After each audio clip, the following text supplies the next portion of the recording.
J'imagine que vous avez dû être inspiré par cette thématique, ça, j'en doute pas. Aujourd'hui, on met les petits plats, et les petits mots dans les grands. Pas question de faire dans le prêt à écrire, le réchauffer.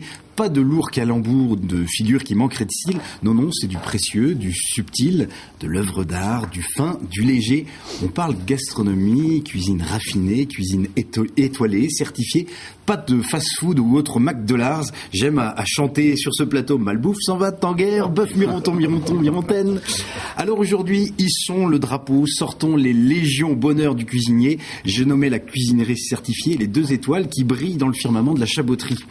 Aujourd'hui, sur ce plateau, nous avons l'honneur de recevoir des grands chefs, des maîtres queue étoilés, Grand Manitou du Fétou, Don Quichotte du Moulin à légumes, les idoles des jeunes d'œufs, les Saint-Augustin de l'intestin, les Jésus-Grill, sauveurs des saveurs qui font le bon, qui font le bien.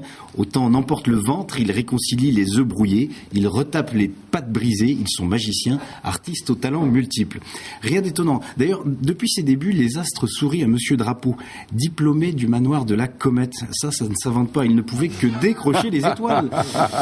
Mais pour en arriver là, pour tous les deux, il a fallu en faire du chemin. Vous avez dû travailler dur, mettre les mains dans la cambuse, caresser le manche toujours dans le sens des poêles à frire, prendre votre pied dans les plats et parler l'onglet couramment.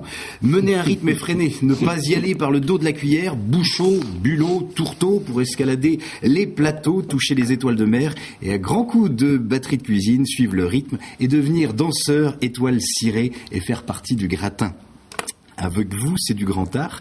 Alors, en ces périodes de fête, au menu, il faut plutôt s'attendre à un dîner au Chanel avec journée des 3 huîtres et au-dessus des assiettes 3 lettres magiques qui clignotent SDF, saumon, dinde, foie gras, suivi de sa grande traversée des desserts. Remarquez, ça nous change de la recette qu'on voudrait nous resservir en ces périodes de crise. J'y arrive, oui, ces temps-ci, il est une recette qui fait fureur. J'ai nommé les brochettes de requin et jeunes loups marinés. Alors, c'est une recette pour 60 millions de personnes.